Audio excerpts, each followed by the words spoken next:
Nifty ২৪,০০০ তো পেরোতে পারল না, বরঞ্চ আরও অনেক নিচে, প্রায় ১০০ পয়েন্ট নিচে বন্ধ হলো, অর্থাৎ ২৩,৯০৭ এ কালকের থেকে ৬ পয়েন্ট সামান্য একটু নিচে।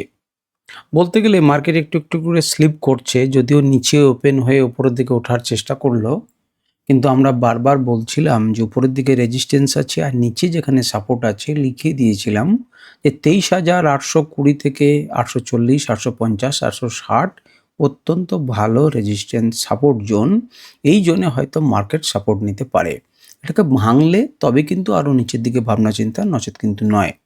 আজকে যদি আপনি দেখেন তাহলে দেখবেন নিচের দিকে কিন্তু ওখানে এসে সাপোর্ট নিয়েছে, আমরা দেখবো সে সমস্ত কিছু।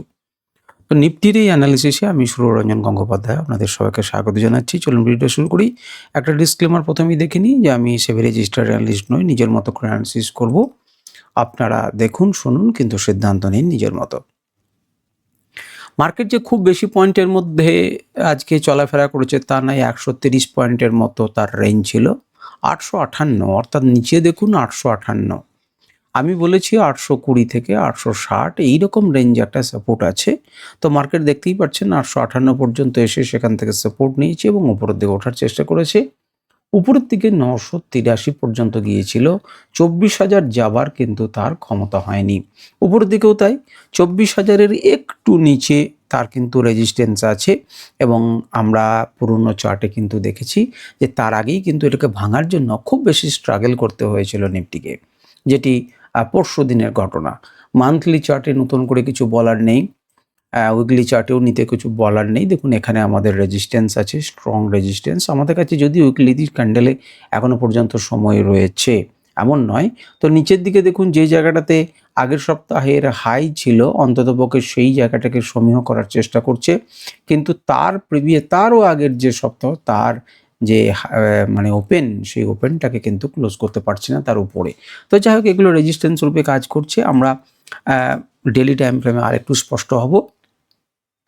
দেখুন দেখলেই যেন কেন মনে হচ্ছে না একটা স্লিপ করছে মার্কেট। হ্যাঁ, সেইটার কথা আমি বলছিলাম যে মার্কেট এখানে ক্লোজ করলো, ঠিক আছে, মার্কেট তার নিচে ওপেন হয়েছে, ওপেন হয়ে ওপরের চেষ্টা করছিল, নিচের দিকে সাপোর্ট নিয়েছে। হ্যাঁ, সাপোর্ট নেবে, এটা সাপোর্ট নেবারই জায়গা। আর উপরের দিকে কিন্তু দেখুন যে বর্ডারটাতে ধাক্কা খাবার কথা ২৪,০০০-এর ঠিক আগে, সেখানেই কিন্তু তারও বেশ কিছু আগে সে ধাক্কা খেয়ে কিন্তু নেমে এসেছে। এবং আপনারা যদি একটু বড় করেই তাহলে বিষয়টাকে বুঝতে পারবেন যে আগের দিনের যে ক্লোজিং, সেই ক্লোজিংয়ের উপরে কিন্তু ক্লোজ করতে পারলো না, যেটা কিন্তু একটা ভালো জিনিস নয়, অন্ততপক্ষে আজকের জন্য। দেখুন এই জায়গাটাতে মার্কেট ক্লোজ করেছিল, অর্থাৎ প্রিভিয়াস ডে ক্লোজিং বলতে গেলে এটি, আর কারেন্ট ডে ক্লোজিং সেটি হচ্ছে এটি, সেটি অবশ্যই নিচে। তার মানে কি হলো, নিচের দিক থেকে যে বায়ার্সরা মার্কেটকে তুলে নিয়ে যাবেন তাদের ক্ষমতা হলো না যে আগের দিনের ক্লোজিংয়ের উপরে ক্লোজ করার।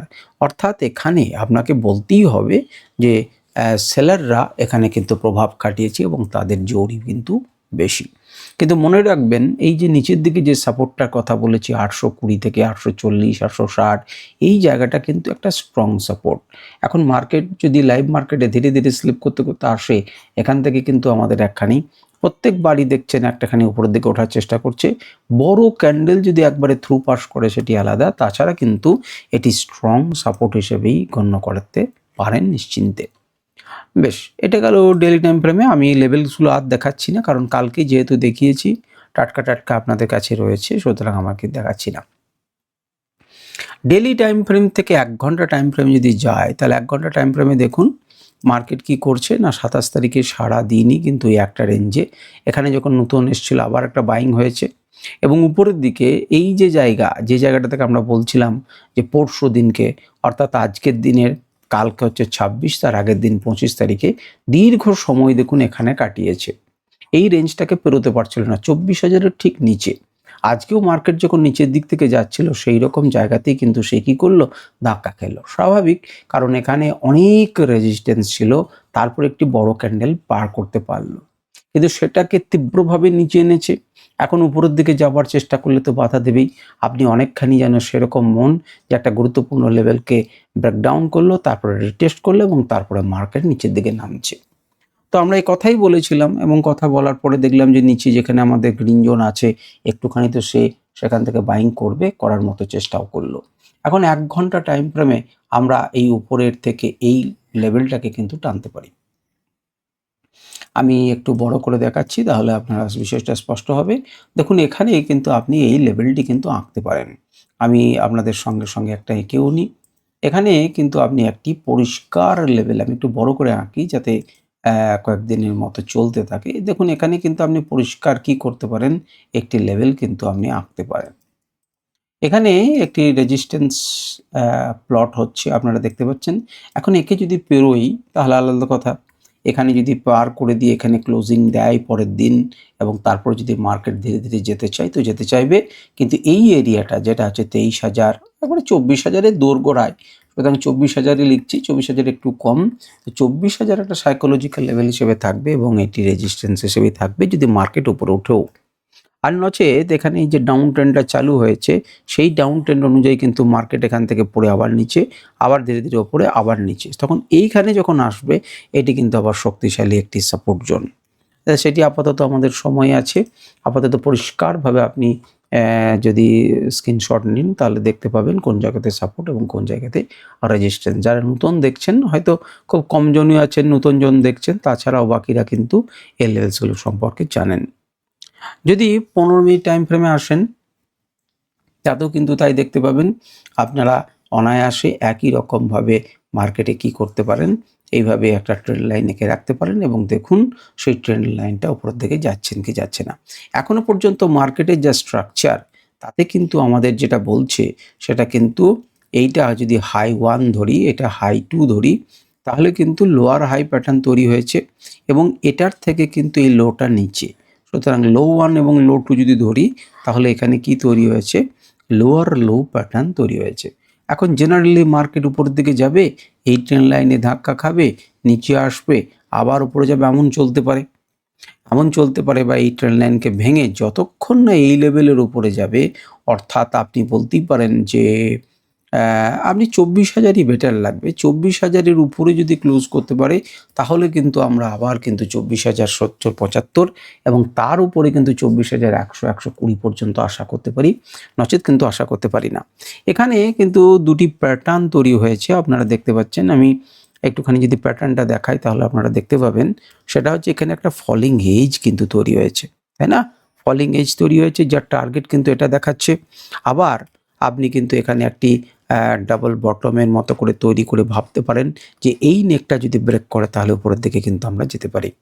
তাহলে দুটি ঘটনাই কিন্তু আপনার হতে পারে, সম্ভাবনা আছে, কিন্তু মনে রাখবেন প্যাটার্ন কিন্তু সর্বদা যে আপনাকে উপযুক্ত সংকেত দেবে মার্কেট উপরে যাবার তা কিন্তু নয়, অন্যরকমও প্লে হতে পারে, কিন্তু আপনারা দেখে রাখলেন। এরপরে চলে আসুন 5 মিনিট টাইম ফ্রেমে। আমার মনে নেই যে নীল জোনটি আমি কালকে এঁকেছিলাম কি আঁকিনি।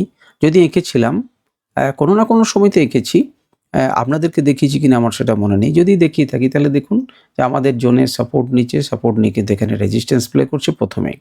এটার মধ্যে আপনি যদি মন দিয়ে দেখেন, যদি আমি 5 মিনিটে যাই, আপনি কি এখানে 5 মিনিটেই উপরে যাওয়াতে যে যাচ্ছে, এখানে কি কোনো রকমভাবে এইটুকু অঞ্চলকে যদি দেখেন তাহলে কি কোনো এইটুকুর মধ্যে কোনো 4টে ক্যান্ডেলে কি আপনি কোনো ক্যান্ডেল প্যাটার্ন দেখতে পাচ্ছেন?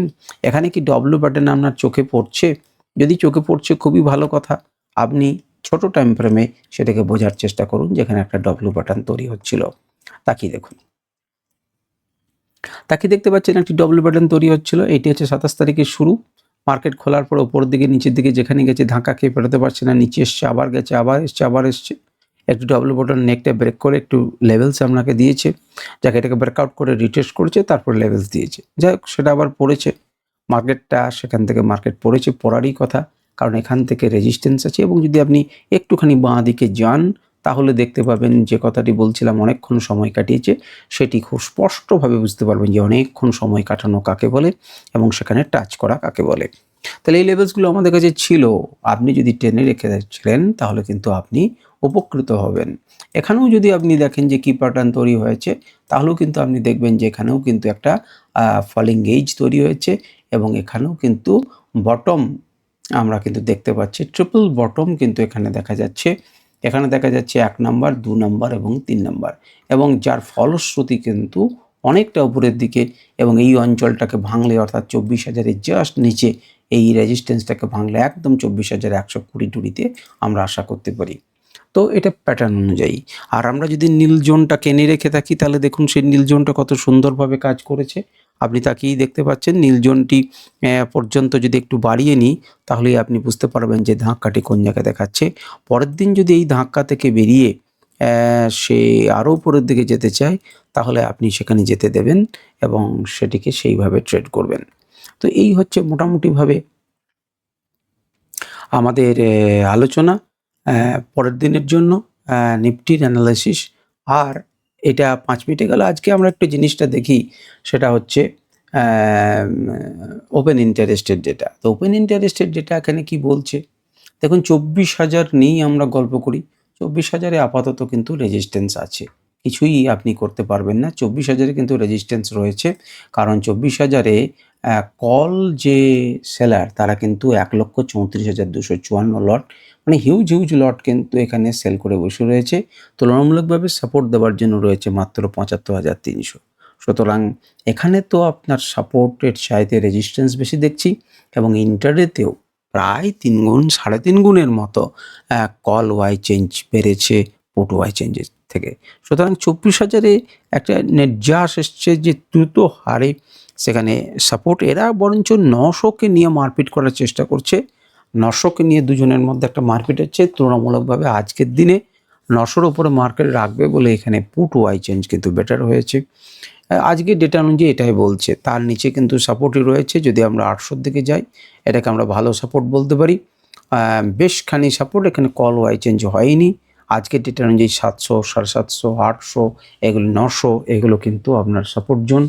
আর 900-র উপর থেকে 950 পর্যন্ত সাপোর্ট জোন বলবো না, কিন্তু রেজিস্ট্যান্সই বলবো। কিন্তু 950-কেও যেন বিট করতে পারে, কিন্তু আজকের ডেটে মনে হচ্ছে না যে 24,000-কে বিট করতে পারবে। তো সেটা আমরা দেখব পরের দিনে কি হচ্ছে না হচ্ছে। আজকের আমাদের আলোচনা এ পর্যন্তই। আশা করি আপনাদের ভালো লাগলো। আপনাদের যদি কোনো প্রশ্ন থাকলে করতে পারেন। নমস্কার, ধন্যবাদ।